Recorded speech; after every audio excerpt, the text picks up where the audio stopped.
حضرت عبداللہ بن مسعود رضی اللہ تعالیٰ عنہ رسول اللہ صلی اللہ علیہ وسلم کے پاس آئے اور آ کر عرض کی یا رسول اللہ مجھے کسی نے یہ بتایا کہ فلاں آدمی کے اوپر جن چڑھا ہوا ہے، اور میں اس کی طرف گیا اور میں نے دعا کی اور اللہ کا کلام پڑھا اور اس کے اوپر پھونکا تو وہ ٹھیک ہو گیا۔ تو اللہ کے نبی مسکرائے، پوچھا عبداللہ تو نے کیا پڑھا اس کے اوپر جا کر؟ کہا یا رسول اللہ میں نے اس کے کان کے اندر قرآن کی یہ آیت پڑھی افحسبتم انما خلقناکم عبثا، پوری یہ آیت پڑھ دی میں نے اور اس کے کان میں پھونک دی۔ آپ صلی اللہ علیہ وسلم بڑے حیران ہوئے، عبداللہ بن مسعود کو دیکھا اور پھر آپ نے فرمایا اے عبداللہ تجھے پتہ ہے یہ آیت کیسی آیت ہے؟ اس رب کی قسم کہ جس نے مجھ کو نبی بنا کر بھیجا ہے، یہ آیت اگر یقین کے ساتھ آدمی پہاڑ پر کھڑا ہو کر پڑھے تو پہاڑ کو اپنی جگہ سے ہلا دے گا۔ اب میں یہ بات پڑھ رہا تھا اور مجھے یہ خیال آیا کہ پچھلے 4-5 سال سے کسی اللہ والے نے، کسی نیک بزرگ نے مجھے یہ کہا تھا کہ بھئی دیکھو دن کے وقت یہ آیت پڑھ لیا کرو، دن کے شروع میں یہ آیت پڑھ لیا کرو، اللہ رب العزت تمہارے سارے دن کے کاموں کے لیے کافی ہو جائیں گے، تمہاری دعائیں قبول ہوں گی۔ تو مجھے یہ خیال آیا کہ یہ 3-4 سالوں سے تو میں اس آیت کو پڑھ رہا ہوں لیکن میں نے کوئی اس کا افیکٹ نہیں دیکھا، نہ اپنی ذات پر دیکھا نہ کسی اور پر دیکھا۔ تو مجھے وہ خیال آیا بات یہ ہے کہ عمل تو عبداللہ بن مسعود نے بھی وہی کیا جو میں کر رہا ہوں، انہوں نے تو ایک ہی دفعہ کیا، میں تو 3-4 سال سے کر رہا ہوں۔ فرق یہ ہے کہ ان کے پاس وہ ایمان کی جو مایا ہے وہ ایسی ہے کہ یہ جو آیتوں کے بول ان کی زبان سے نکلتے ہیں تو وہ جو ڈیزائرڈ افیکٹس ہم چاہتے ہیں نا، وہ ڈیزائرڈ افیکٹ جو ہیں وہ ڈیزائرڈ افیکٹ ہو جاتے ہیں، اور میں پڑھ کے رہ جاتا ہوں۔ ابھی ہم حج پر تھے، بڑے فخر سے انہوں نے بتایا کہ بھئی اس سال تو 45 لاکھ آدمی نے حج کیا۔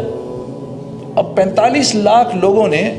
الحمدللہ کتنی بڑی بات ہے امت مسلمہ میں سے 45 لاکھ لوگوں نے حج کیا۔ لاہور کی آبادی 45 لاکھ کی ہے،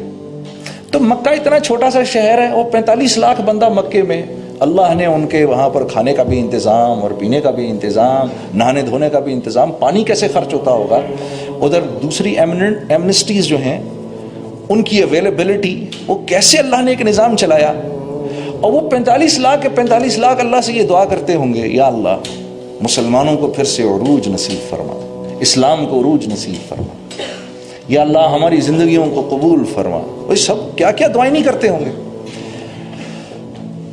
اور ہم کیسی امیدیں لگا کے رکھتے ہیں ان حاجیوں سے۔ یقیناً اللہ کے ہاں یہ دعائیں تو قبول ہوتی ہوں گی، لیکن وہ ڈیزائرڈ افیکٹس نہیں ہو رہے جو 1.25 لاکھ صحابہ کے حج سے ہو گئے۔ انہوں نے تو 30 سال کے اندر 1.25 لاکھ صحابہ ہی تو تھے جب اللہ کے نبی نے اس دنیا سے وصال فرمایا، تو ان کے دنیا سے چلے جانے کے 30 سال کے بعد مسلمان 3 بر اعظموں کے بادشاہ بن گئے، 3 بر اعظموں کے بادشاہ بن گئے۔ کیا ہوا؟ فرق کیا ہے؟ وہ ایمان کی کمی فرق ہے میرے دوستوں، اور کوئی نہیں۔ اعمال وہ بھی وہی کرتے ہیں، وہ بھی وہی کرتے تھے جو میں اور آپ کر رہے ہیں، بلکہ ہم زیادہ کر رہے ہیں۔ عبداللہ بن مسعود ایک دفعہ تابعین کی ایک جماعت بیٹھی ہوئی تو ان سے فرمانے لگے اے تابعین کی جماعت، آج تم لوگ روزے بھی زیادہ رکھتے ہو، نماز بھی زیادہ پڑھتے ہو، قرآن بھی زیادہ پڑھتے ہو۔ صحابہ اتنا نہیں کرتے تھے، لیکن اللہ کے ہاں وہ بڑے مقبول لوگ تھے۔ فرق کیا ہے؟ فرق کیا تھا کہ ان کے دل دنیا کی لذتوں اور اس کی حب جا اور حب مال سے ان کے دل خالی تھے، اور ہمارے دل بھرے ہوئے ہیں۔ میرا دوست ہے سعید انور، کرکٹ پلیئر جو ہے ہمارا، میں اور وہ جماعت میں ایک ساتھ سفر کرتے ہیں، تو وہ ایک بات اکثر کہتا ہے اور بڑی اچھی بات وہ کہتا ہے۔ وہ یہ کہتا ہے دیکھو ایک کنواں ہے نا جس میں پانی ہے، ٹھیک ہے، اس کنویں سے سب نفع اٹھا رہے ہیں، اگر اس کنویں کے اندر ایک مرا ہوا کتا گر جائے آ کر، ایک مرا ہوا کتا ہی تو ہے، اتنا بڑا کنواں ہے، وہی اتنا پانی بھرا ہوا، ایک مرا ہوا کتا ہی ہے، اب مجھے بتاؤ ہم میں سے کیا کوئی بھی اس کنویں سے کوئی نفع اٹھا سکتا ہے؟ نہیں اٹھا سکتا۔ آپ اس میں پانی پہ پانی بھرتے رہو بھرتے رہو بھرتے رہو، کوئی نہیں۔ لوگ کہیں گے 1 منٹ رکو، سب سے پہلے اس مرے ہوئے کتے کو باہر نکالو، اس کو باہر نکالو، اس کے باہر نکل جانے کے بعد اب جو تم چاہتے ہو وہ ہو جائے گا۔ پھر پانی کو صرف ایک ہی دفعہ صاف کرنے کی ضرورت ہے۔ اب جو پانی بھرو گے اس پانی سے تم ہر قسم کا نفع اٹھا سکتے ہو، اس کو پی بھی سکتے ہو، اسے وضو بھی کر سکتے ہو، اور گھر کا کھانا بھی پکا سکتے ہو۔ تو اعمال کی کمی نہیں ہے، اعمال تو ہم کر رہے ہیں الحمدللہ۔ میرے عزیز دوستوں، میرے بھائی اور میری بہنوں، فرق صرف یہ ہے کہ ہمارے دل ایمان کی مایا سے خالی ہے، ہاں میرے بھائی اور میری بہنوں، دنیا میں آ جانے کے بعد ہمارا سب سے قیمتی اثاثہ ایمان ہے۔ حضرت عمر رضی اللہ تعالیٰ عنہ پر جب کوئی حال آتا تھا، کوئی دنیاوی حال آتا تھا، تو آپ اللہ سے بہت شکر کرتے تھے، یا اللہ تیرا لاکھ لاکھ شکر ہے کہ یہ حال میری جان پر آیا ہے، میرے ایمان پر نہیں آیا۔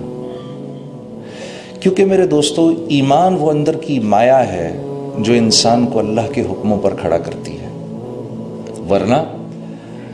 آپ یقین کرو، تھوڑی دیر کے لیے سکھاؤ، ایک غیر مسلم کو بھی 10 منٹ میں ہم نماز پڑھنی سکھا سکتے ہیں، وہ 10-15 منٹ میں نماز پڑھنا شروع کر دے گا۔ اسی طریقے سے تکبیر تحریمہ کرے گا، ہاتھ باندھے گا، کھڑا رہے گا، اسی طریقے سے رکوع میں چلا جائے گا، اسی طریقے سے سجدہ بھی کر لے گا۔ اور یہ بات ثابت ہے، پرانے وقتوں میں 1400 سال میں کئی دفعہ ہوا یہ کہ غیر مسلم جاسوسوں نے اماموں کا بھیس بدلا اور عرصہ دراز تک مسجدوں کی امامت کرتے رہے۔ تو یہ اعمال جو ہیں، نماز ہو گئی، روزہ ہو گیا، حج، زکوٰۃ، اچھے بول، میٹھا بول، اچھے اخلاق، اچھے معاملات، اللہ کے ہاں ان کی قیمت اسی وقت لگتی ہے جب دل کے اندر ایمان ہو، ورنہ اللہ کے ہاں ان کی کوئی حقیقت نہیں ہے۔ تو میرا آپ کا سب سے قیمتی اثاثہ ایمان ہے۔ ابھی کچھ دن پہلے میں ایک چیز پڑھ رہا تھا کہ اچھا، میری ایک گزارش ہے بھائی، جتنی دیر میں بات کروں بھائی، کوئی تکبیر اور نعرے نہیں لگانے یہاں پر، ہاں ذرا تھوڑی دیر آپ کی مجھے توجہ کی ضرورت ہے، کیونکہ میں دنیا کے اس وقت اتنے سارے کام چھوڑ کے آپ کے پاس آیا ہوں کہ میں آپ کو بتا نہیں سکتا۔ اور میں کیونکہ یہاں پر آنے کی ضرورت سمجھتا تھا، اس لیے بڑی ضروری اپوائنٹمنٹس میں نے کینسل کی ہوں، پھر میں یہاں آیا ہوں۔ اور یہ میں آپ کو اس لیے، میں کوئی بڑی بات نہیں کر رہا، یہ میں آپ کو اس لیے بھی بتا رہا ہوں کیونکہ میں یہ اپنی ذمہ داری سمجھتا ہوں کہ آپ سب حضرات جو ہیں یہ اس ملک کے کل کے معمار ہیں، اور نہ صرف یہ کہ پاکستان بلکہ پوری امت مسلمہ کی باغ ڈور کل آپ کے ہاتھ میں ہونی ہے۔